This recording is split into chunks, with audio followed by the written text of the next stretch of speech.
Sí, ayer estábamos viendo las reacciones tipo C o crónicas y en este grupo entra la tolerancia, que era lo que comentábamos ayer, y hay dos tipos de tolerancia, la metabólica y la farmacodinámica.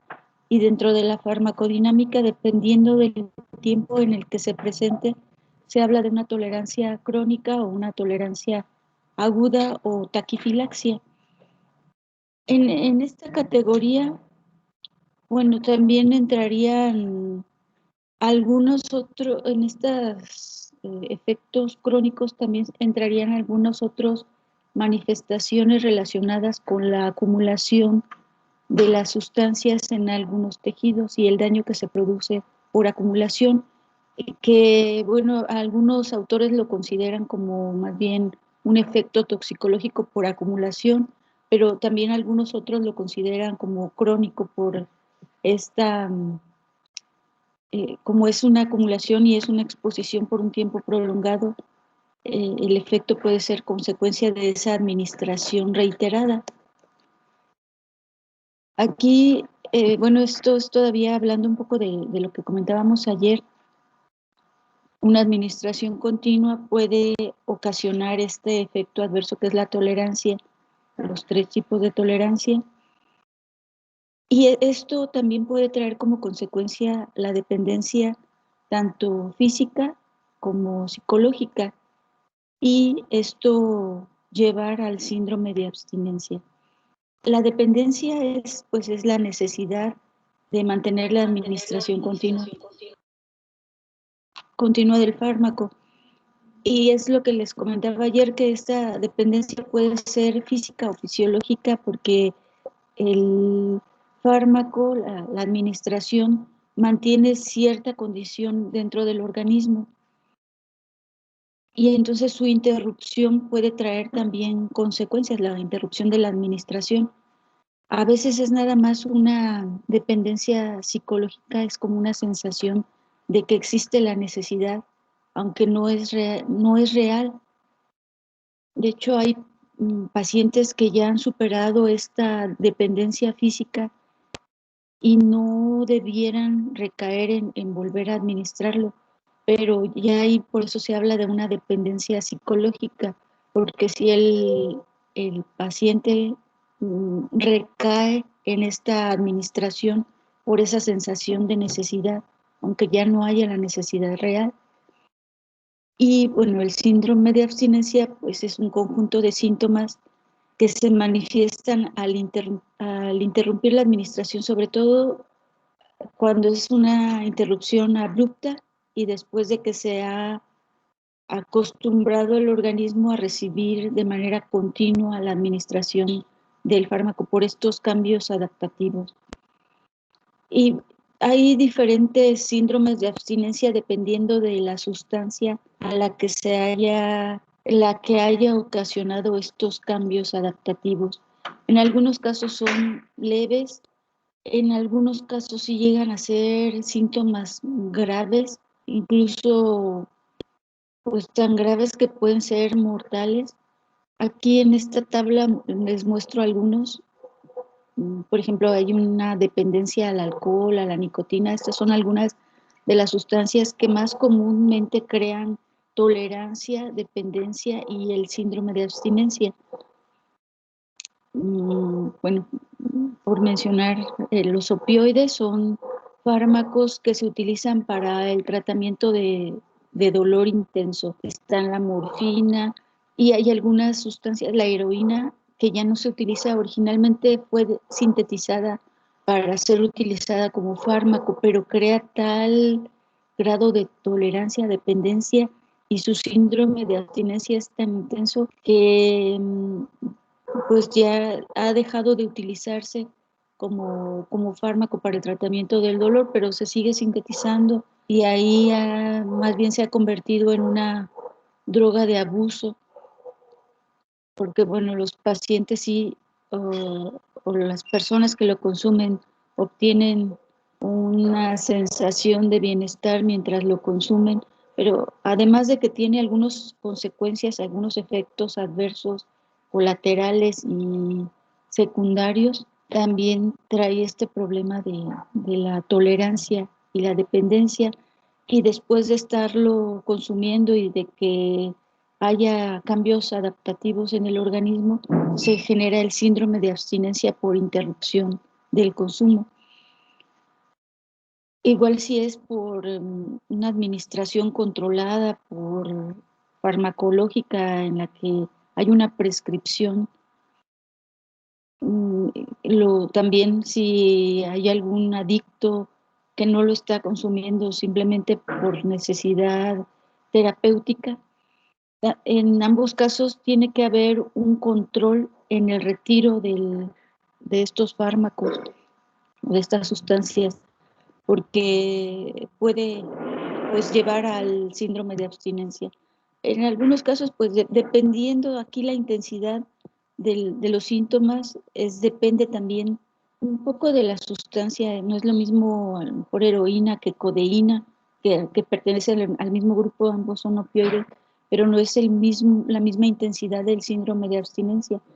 Pero lo otro es también el tiempo en el que se estuvo consumiendo. De eso también depende la intensidad de estos síntomas. Que puede ser desde simplemente respiración agitada, usualmente acompañada de bostezos, lagrimeo. Estos serían como algunos de los efectos más leves, el flujo nasal y sudoración, hasta otros estados más intensos, que puede incluir la fiebre. Esto de la piloerección es muy común, como piel de gallina, temblores, las pupilas dilatadas, dolor muscular, dolor abdominal, diarrea. A lo mejor las consecuencias no llegan a ser tan graves como el seguirlas consumiendo, pero sí llega a ser tan molesto que a veces el paciente pues prefiere regresar a consumir el mismo fármaco para evitar estas molestias. Y bueno, lo mismo ocurre con algunos otros. Son diferentes síntomas, si ven, son diferentes síntomas los que se presentan dependiendo de la sustancia.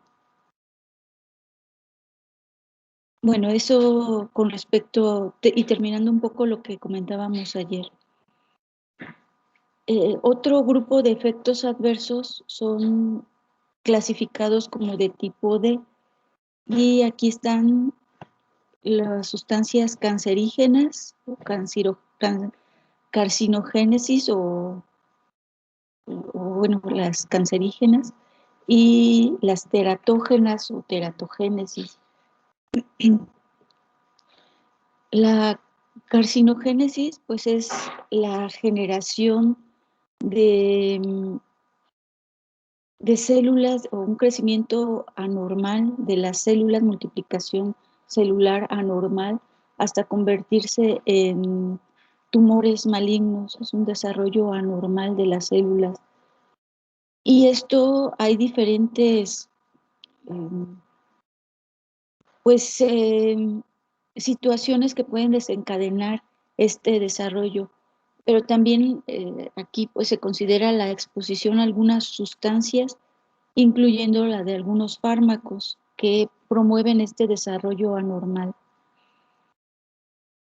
Aquí estos efectos pues se notan tiempo después de la administración. Incluso pudo ser que no fuera una administración recurrente, como en el caso de la administración crónica. Pudo ser temporal, se deja de administrar y hasta tiempo después se nota este desarrollo de tumor maligno, de células cancerosas. Si se aparece después de que se ha suspendido su uso. Por eso se les considera tipo de layer o de retraso, efectos retrasados o atrasados. Y bueno, lo que hacen las sustancias, los fármacos, pueden ser dos mecanismos. Ya no lo menciono, nada más aquí lo menciono.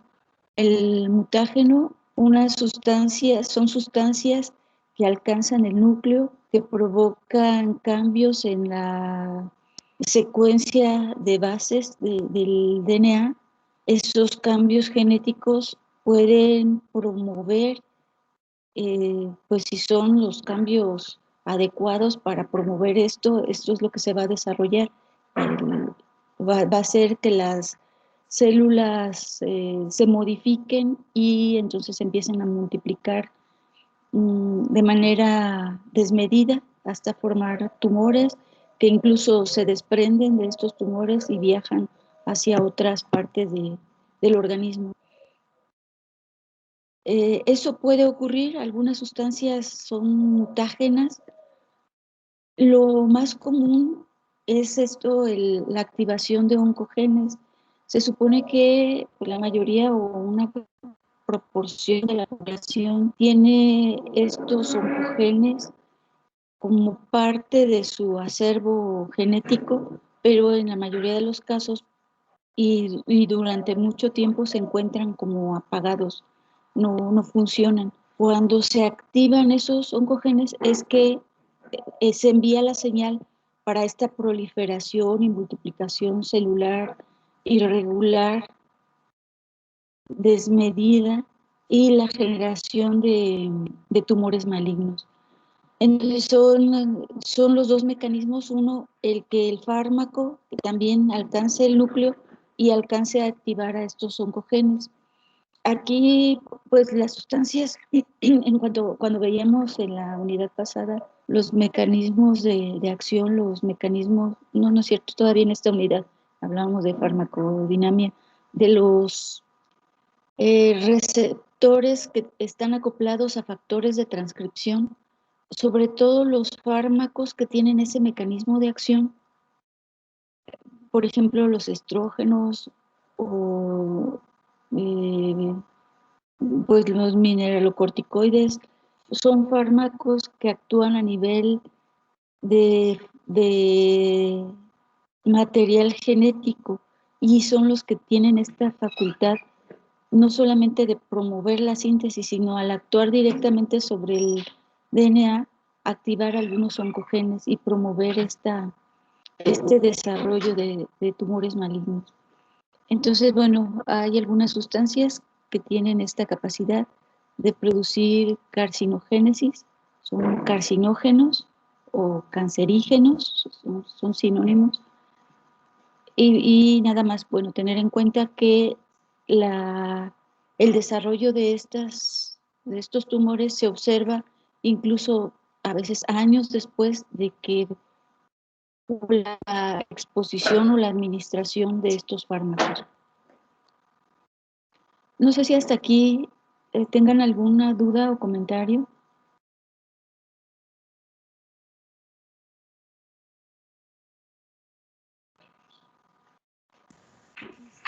Doctora, Sí, ¿estos fármacos son retirados del mercado o simplemente se recetan, o sea, ya dándole una receta al paciente? sí se siguen recetando, salvo que de plano sea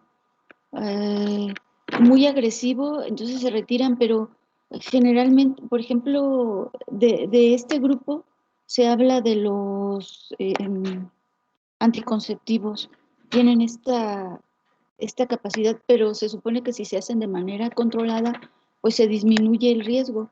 Entonces, más bien como que existe el riesgo, pero ese riesgo no asegura que se vaya a producir este desarrollo de células cancerosas. Entonces, más bien no se retira, sino que el médico lo pone en balanza para decidir si este riesgo pues supera al uso de algún tratamiento o no. Por ejemplo, el uso de algunos anticonceptivos se evita, y sobre todo si hay el antecedente familiar o personal de que pudiera haber el desarrollo de tumores. Si lo hay, entonces sí estaría al menos contraindicado. No está retirado del mercado porque para algunas personas esto no va a ocurrir y entonces se sigue recetando a lo mejor bajo vigilancia y a veces con con la idea de que puede que no suceda. Si algunas sustancias, pues si son, si esto es al 100% o un alto porcentaje ocurre, sí, aunque se siga produciendo y igual el médico decida que a lo mejor en algunas situaciones es mejor administrar el fármaco, sí se sigue utilizando, pero se restringe su uso. Y lo que se hace es que se restringe su uso y no es como una prohibición total incluso de la producción y de la administración para algunas personas. Entonces, sí, muchos de ellos se siguen utilizando. Aquí, el otro día, Fernando, creo que fue Fernando que me comentaba de la ranitidina que se había retirado del mercado. Y bueno, estaba buscando, de hecho, se retiró porque se ha, de ese sí, en ese caso sí, porque se observaron casos en los que hay un desarrollo de cáncer y entonces en ese caso sí se retiró del mercado. Ahí pues dependerá del fármaco. Como en la ranitidina es utilizada para contrarrestar la acidez, situaciones en las que hay acidez gástrica y a lo mejor en esos casos sí no está como justificado su uso, si es que además hay otros fármacos que tienen características similares que pueden ser utilizados como una alternativa. Por lo pronto en México, y tiene un par de años que se retiró del mercado, pero porque tiene este problema y a lo mejor se va a modificar la fórmula o se va a hacer nuevos estudios para comprobar que esto no suceda hasta que vuelva a salir al mercado.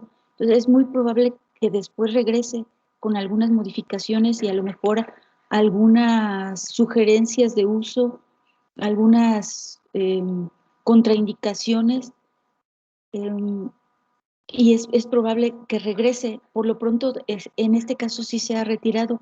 Entonces, bueno, contestando a la pregunta, depende. Hay algunos fármacos que sí serán retirados y otros que mientras se compruebe que su uso supera o los beneficios de su uso superan a los problemas, aquí a lo mejor podríamos pensar que el desarrollo del cáncer no justifica el uso de nada. Pero bueno, habrá algunos usos en los que a lo mejor se esté vigilando y que esté eh, pues con mayor regulación la utilización de esos fármacos para evitar que haya el desarrollo de cáncer. Entonces, bueno, esa sería la respuesta. Algunos se siguen utilizando y otros en los que no se justifica su uso sí se han retirado del mercado. Sí, sí, no sé si hay algún otro comentario.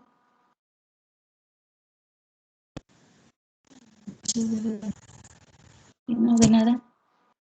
Yo, doctora, Sí, ahorita que menciono eso, ahí también entran los medicamentos, como, bueno, el semestre pasado en inmunología hablábamos de un medicamento que era ipilimumab como inmunosupresor, y entonces decía que era utilizado por las células cancerígenas como para tapar y no ser reconocidas, y entonces te generaba un cáncer después. Entonces, ese tipo de fármacos también entran en esta clasificación de como carcinogénesis. sí, también si promueven el desarrollo, ahí a lo mejor es otro mecanismo diferente. Sí, no es, sí habría que ver, no sé en realidad, desconozco si entra en esta categoría, supongo que no es mutágeno, pero más bien podría estar activando oncogenes para que se desarrollara el tumor maligno, bueno, el cáncer. Habría que ver, pero sí, en cualquier situación, si es el desarrollo de cáncer, entrarían en esta clasificación, aunque sea un mecanismo diferente. Gracias. No, de nada. Sí, ¿algún otro comentario?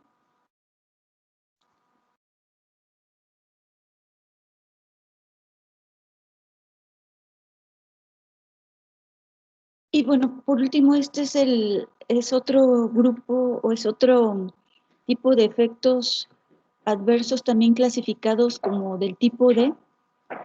En este caso serían la administración de una mujer embarazada. eh, el daño es producido, o los efectos son producidos por ese fármaco que fue administrado durante el embarazo, pero son producidos en el feto. Y hay diferentes grados de alteraciones, pueden ser morfológicas, funcionales o bioquímicas.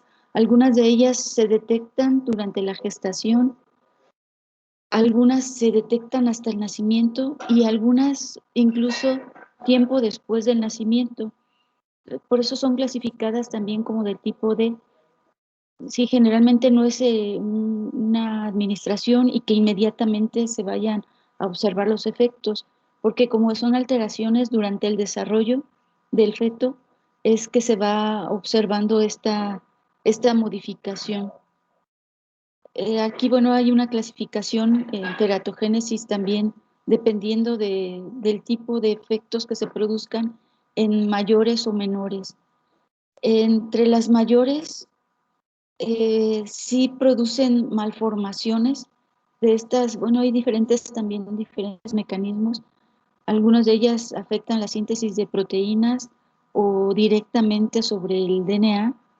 Ejemplo de esto fue es la talidomida, que es un fármaco que fue el primero en el que se notó y por el que em, se empezó a hacer una regulación de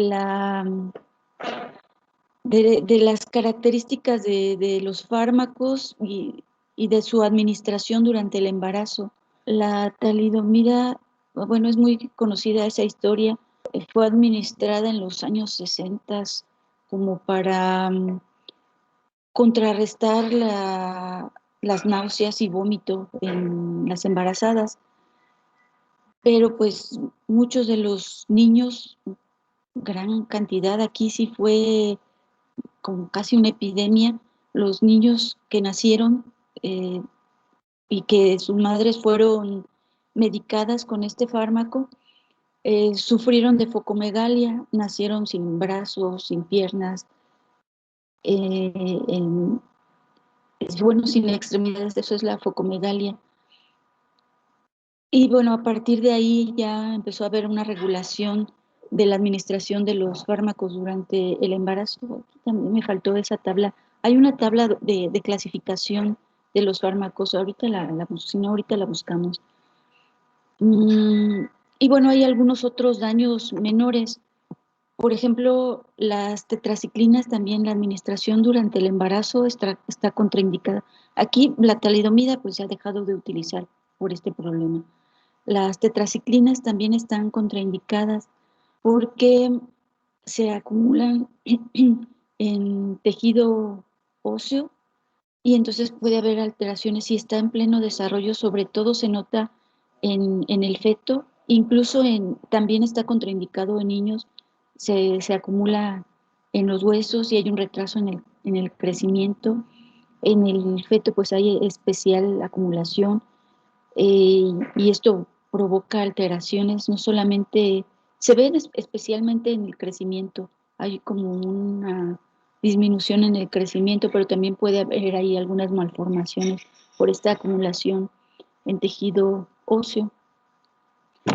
Entonces, pues, también está contraindicado y bueno, ahorita también no se justifica su uso en embarazo ni en niños porque hay otra gran cantidad de antibióticos que pudieran ser utilizados en su lugar. La aspirina em, y bueno, algunos también, algunos otros de la familia de los AINES provocan este trastorno. El, en el feto, la parte izquierda y derecha del corazón hay una comunicación directa por el agujero oval que se cierra al nacer. Sí, usualmente al nacer pues se cierra y ya está en funcionamiento de los ventrículos y de las aurículas de manera independiente, pero cuando está en desarrollo fetal pues no está abierto, hay una permeabilidad y esta permeabilidad también está condicionada por las prostaglandinas. Entonces, si se inhibe la síntesis de prostaglandinas, puede que se cierre este conducto oval antes de tiempo. Y puede haber una alteración cardiovascular. Entonces, lo que hace la aspirina es inhibir la síntesis de prostaglandinas. Y las prostaglandinas son las que permiten esa permeabilidad del conducto oval. Entonces, esa puede ser otro trastorno. Y a veces únicamente pues se corrige como que es temporal. Entonces, eso sí se llega a corregir después del tiempo, cuando deja de administrarse estos fármacos. Pero bueno, también es un daño. Y así, cada fármaco, hay una clasificación que va desde, según el riesgo de su administración en el embarazo, se clasifican, es la tabla que me faltó, como A, B, C, y si no me equivoco, hasta ahí, y llega, y luego sigue la X. Ahorita buscamos la tabla completa.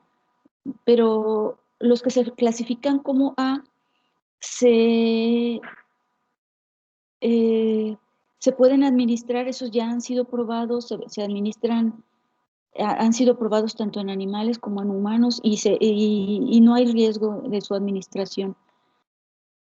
Los de B, bueno, en las siguientes categorías, a lo mejor no se ha probado, creo que B y C no se ha probado suficiente o solamente se ha probado en animales, pero no se ha probado en humanos, y entonces existe el riesgo. Entonces ahí, en esos casos, el médico tiene que también sopesar si es indispensable administrarlo. Y hay algunos fármacos que se clasifican como X, los que eso sí no es recomendable, están contraindicados su administración durante el embarazo. Ahorita, si quieren, déjenme, termino nada más la presentación y ahorita en internet buscamos la tabla para completarla aquí. Y bueno, nada más como conclusiones de esta presentación. Bueno, vimos en esta presentación, hablamos del efecto placebo y vimos cómo tiene aplicaciones en la clínica, sobre todo en estudios clínicos, aunque por ahí pues se ha comentado de que si existe un fármaco con el que se pueda comparar, un nuevo fármaco, pues es mejor utilizar esa comparación más que utilizar el efecto placebo o los placebos, sobre todo cuando se hacen estos estudios en pacientes enfermos. Y bueno, ya hablando de los efectos adversos, pues hay toda una clasificación de efectos adversos. Hay los efectos predecibles, que son predecibles como consecuencia de las características, sobre todo de las características del mecanismo de acción de los fármacos. Son los que se clasifican en predecibles. Tenemos algunos efectos impredecibles, que son impredecibles porque son más bien características de los pacientes. Entonces, pues dependiendo de las características del paciente, si va a desarrollar alergia o si es intolerante a los fármacos o si va a generar alguna reacción de idiosincrasia, pues son clasificados. Por eso hablamos de características del paciente. Y tenemos algunos efectos como la tolerancia que entran en esta clasificación después de una administración crónica y algunos otros efectos que se presentan tiempo después de que ha dejado de administrarse. Y en esto entra la carcinogénesis y la teratogénesis. No sé si hasta aquí tengan alguna duda o comentario.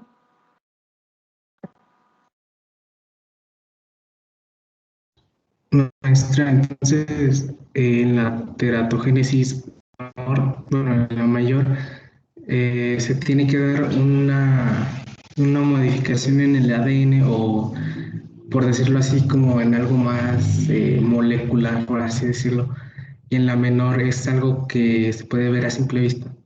O, bueno, ¿cuál era la diferencia en Sí, sí del menor y el mayor? sí, lo que pasa es que en la mayor son efectos más graves, por eso se clasifican en mayor. Por ejemplo, la focomegalia, en la que son modificaciones muy claras porque hay malformaciones, los bebés pues nacen sin brazos, sin piernas. Hay algunos otros tratamientos en los que el, el bebé nace completamente deforme. De hecho, teratos es monstruo, por eso es teratogénesis. A eso se refiere con que sean mayores y más bien el mecanismo es el que tiene que ver con que el fármaco alcanzó a DNA y hacer esa modificación. Entonces tuvo que haber una modificación genética para que se produjera tal grado de modificación, aunque puede haber otros mecanismos. A eso se refería esa diapositiva. Y en el otro caso en el que son menores, pues son pues menores al grado de que no ponen en riesgo la vida ni o la supervivencia del bebé. Sí, entonces son modificaciones leves que pueden corregirse. A eso se refiere a que sean mayores o menores.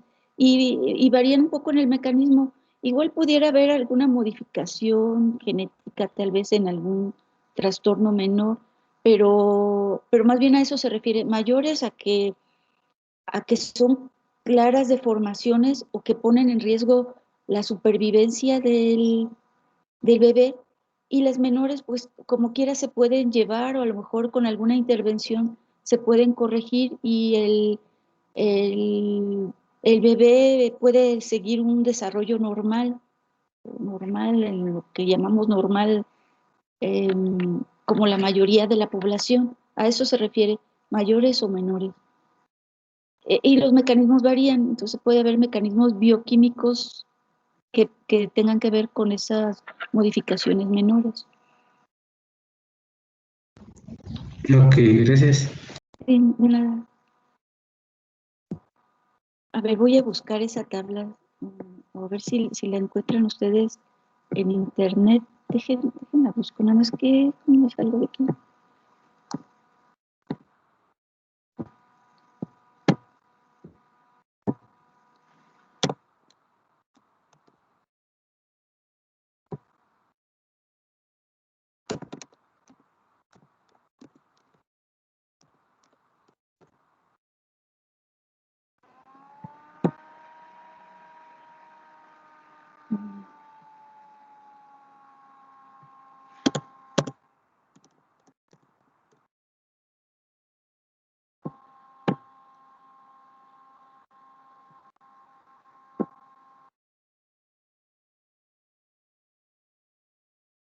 Estoy buscando la tabla para revisarla. Se la voy a añadir ahí a la presentación. Aquí está. A ver, les comparto entonces el escritorio. La bajé de internet, pero es una tabla que se maneja.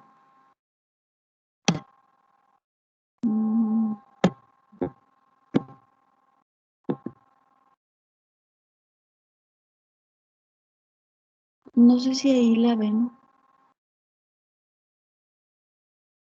Sí se ve. Sí, ya se ve. Bueno, es esta tablita. Es la clasificación A, B, C, D y X. Me faltó la D. En la A, en esto tiene que ver con el riesgo y con los estudios que se han hecho. Entonces, un medicamento que sea clasificado como A, se supone que no hay riesgo.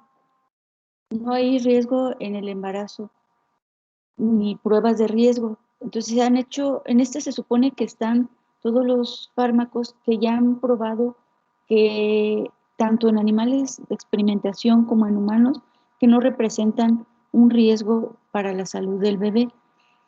Están clasificados como B.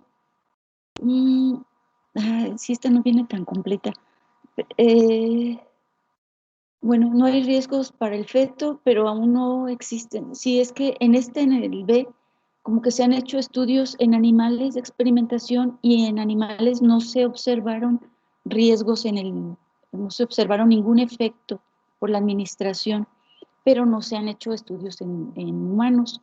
Entonces, se clasifican como B por eso. Son, pues, digamos, hasta cierto punto seguras, aunque no se tengan las pruebas suficientes.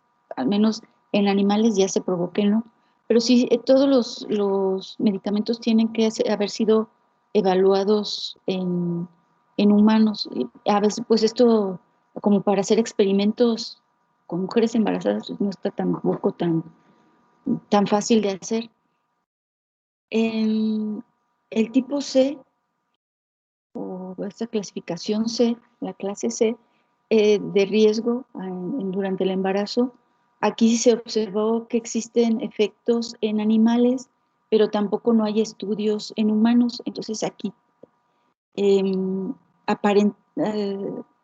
al menos las pruebas han mostrado que no hay en humanos, pero si se presentó en animales, como que se percibe como un riesgo potencial en humanos. Y entonces, en este caso, pues también debe el médico evaluar si es mejor dar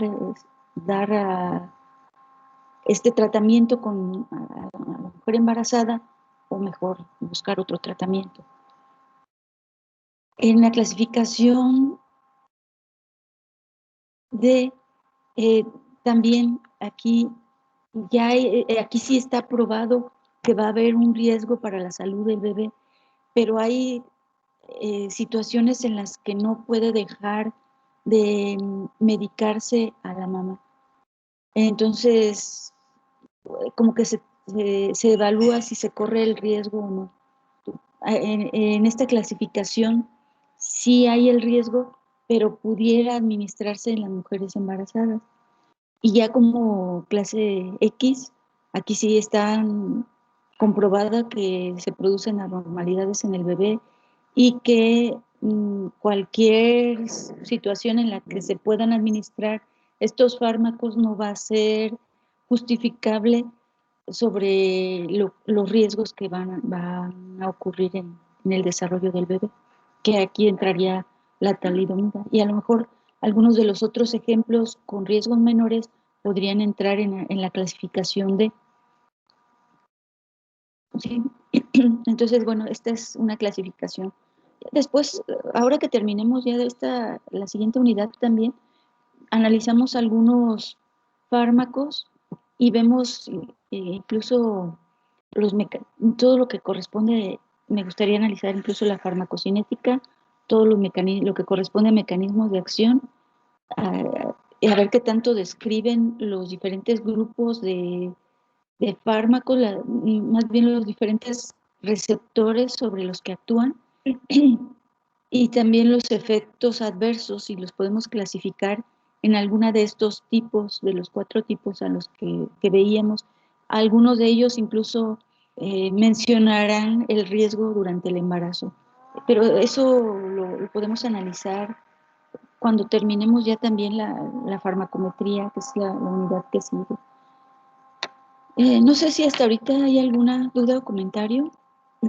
Pues con esto, de hecho, prácticamente terminamos la unidad 3 de farmacodinámica.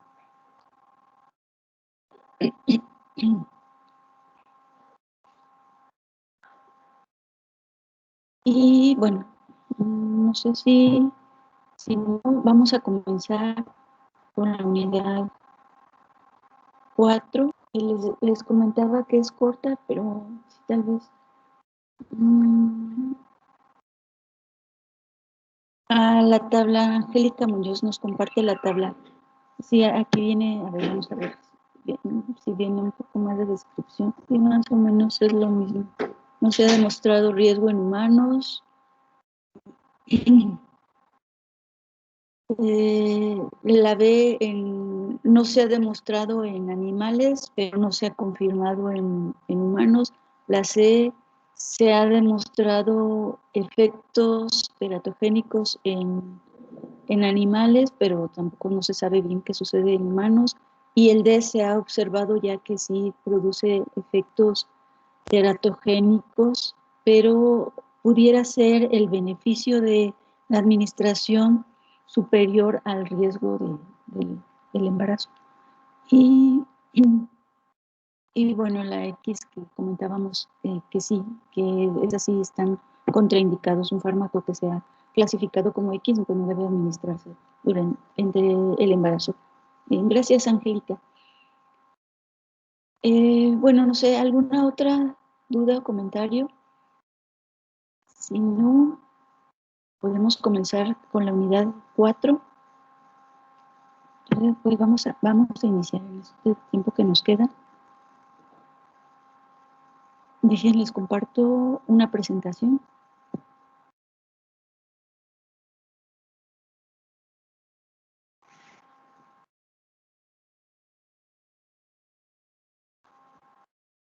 Sí, esa tabla que nos compartió Angélica, ahorita la voy a pegar en la misma presentación para tenerla nada más como referencia. Y por lo pronto vamos a comenzar con la unidad de farmacometría, que es la unidad 4. Y bueno, aquí la vemos como una unidad aparte, pero en realidad pues es todavía como una subdivisión y es una rama de la farmacología, pero pues también puede considerarse como una rama de la misma farmacodinámica. Lo que vamos a ver en esta unidad vamos a estudiar la relación dosis-efecto gradual y cuantal. Vamos a conocer estos conceptos de dosis efectiva media, dosis letal media. Vamos a evaluar la seguridad y a ver cómo se calcula este índice terapéutico. Estudios farmacométricos sirven para evaluar la seguridad, para hacer comparación entre fármacos y para evaluar las interacciones farmacológicas. Entonces vamos a ver esas aplicaciones de la farmacometría en estos aspectos, para evaluar la seguridad, la comparación entre fármacos es la potencia y la eficacia, y los tipos de interacciones, de sinergismo y de antagonismo. Bueno, esto ya también lo habíamos definido en la primera unidad. Lo que estudia la farmacometría es una rama de la farmacología que estudia la relación entre la dosis y la magnitud del efecto farmacológico. Puede ser que, y de hecho lo hemos visto como a bajas dosis puede que no haya la manifestación de ningún efecto. Tenemos que alcanzar una ventana terapéutica que es una dosis a la que se manifiestan los efectos deseados.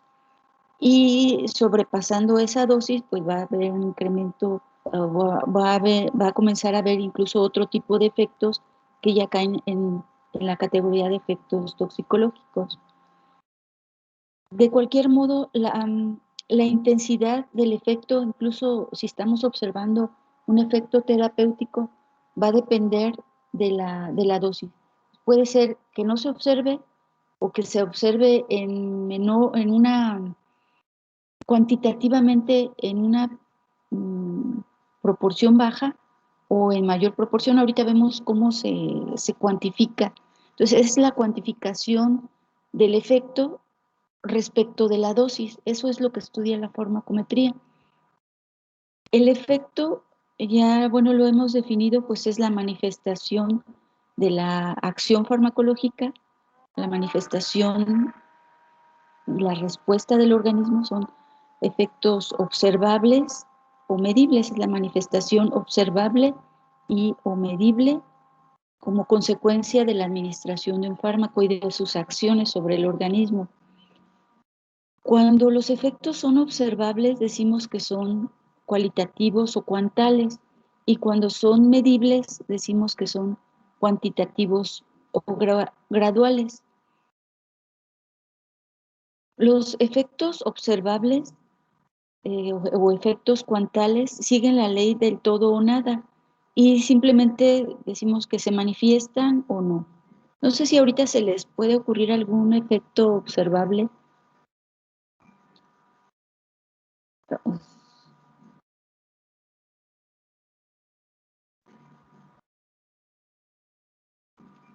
Les voy a decir uno, a ver si queda claro con un ejemplo, y ya me pueden decir otros ejemplos.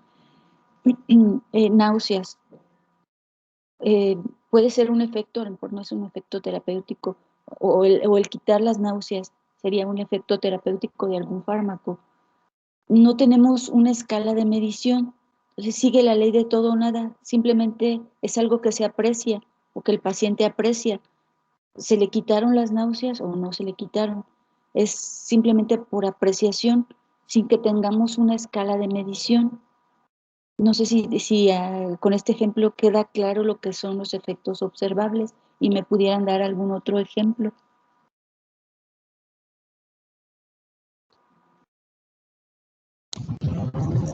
Por ejemplo, el dolor también entraría ahí, aunque se pueda tener una escala del 1 al 10, por ejemplo, pero Sí, pues ya es de cada persona qué es 1 y qué es 10. sí, el dolor entra en un efecto observable. Sí, ya hay por ahí escalas de medición del dolor, pero sí es algo como que de apreciación. Incluso si se da un analgésico, la manifestación, el efecto terapéutico sería, ¿se le quitó o no? Aunque a veces dice uno, sí se me quitó un poquito, como que si hubiera una escala, pero es algo que ocurre o no ocurre. Entonces el dolor también entra en estos efectos observables. ¿Algún otro? Podría ser también el uso de broncodilatadores cuando las personas tienen dificultad para respirar o una broncoconstricción.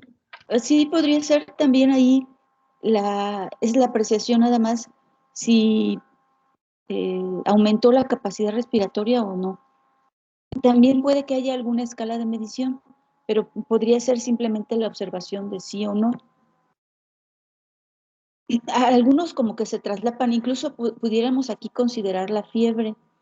En la fiebre tenemos una escala, un termómetro. Podemos ir midiendo, a lo mejor se da un antipirético y se puede ir midiendo cómo va bajando la temperatura, pero el efecto observable sería, ¿se quita la fiebre o no? Sería simplemente observable sin tener una escala de medición, a lo mejor incluso tocando al paciente, ¿se le quitó o no? Ese sería, podría caer también en esta escala o en este grupo de efectos observables. ¿Algún otro? Por ejemplo, nada más vamos a ver, bueno, hablar de efectos observables si desaparece algún efecto o también si aparece. O Por también si ejemplo, si aparece. aparece sudoración o Sí, algo así. también. Entonces, en realidad es todas las manifestaciones como consecuencia de la administración del fármaco. Ahorita estábamos mencionando algunas que fueran terapéuticas, pero como hemos visto, pues algunos efectos también son indeseables y también son consecuencia de la administración del fármaco. Pudiera ser la sudoración un efecto observable, tampoco hay una escala de medición. No sé, sería como muy complicado estar midiendo cuánto sudor se produce. A lo mejor sí podemos ver que hay una reducción gradual, pero no hay una escala de medición, entonces simplemente se produce o no se produce, o si es un fármaco para contrarrestarlo, se quita o no se quita. A lo mejor podrían ocurrírsenos incluso más efectos indeseables en esta categoría. ¿Algún otro? Doctora, ¿no podría ser, por ejemplo, la loratadina, que en este caso, pues elimina la rinorrea o algo así? Sí, también la rinorrea sería un efecto observable también. ¿Está presente y se quita o no? Incluso la loratadina también utilizada para un tipo de alergia cutáneo, eh, si a lo mejor urticaria o prurito o edema incluso, si lo quita o no, también no hay una escala de medición, o no sé, o ponernos a contar las ronchas, no hay una escala aquí, sí es nada más la manifestación es, se quita o no. Incluso pudiera ser la manifestación indeseable de algún fármaco, a lo mejor algún fármaco produce urticaria como efecto indeseable, como parte a lo mejor de las manifestaciones alérgicas. Entonces, sí, todo eso entraría en estos efectos observables. Aquí, bueno, les puse una lista, la anestesia, sueño y mucho de lo que mencionaron, urticaria, la rinorrea, analgesia, sueño, vómito, náuseas, salivación, diarrea, sudoración, estreñimiento, placidez, bueno, etcétera. Incluso la muerte sería un efecto cuantal, ocurre o no ocurre. Aquí sería un efecto deseable, perdón, completamente indeseable, ¿no? El efecto, pero sería un efecto cuantal. Y bueno, si quieren esto, y los efectos graduales, mañana vemos con calma la gráfica, la tabla, perdón. Los efectos graduales, pues ya, si quieren vayan pensando para mañana ver algunos ejemplos, son los que sí, en los que sí tenemos una escala de medición. Aquí, bueno, ya vimos el de la fiebre, decíamos se quita o no, pero también entraría en estos efectos graduales porque sí hay una escala de medición, la temperatura sería. Y entonces, bueno, vamos a dejarle hasta aquí y mientras vayan pensando en algunos otros efectos cuantales. No sé si tengan alguna otra duda o comentario.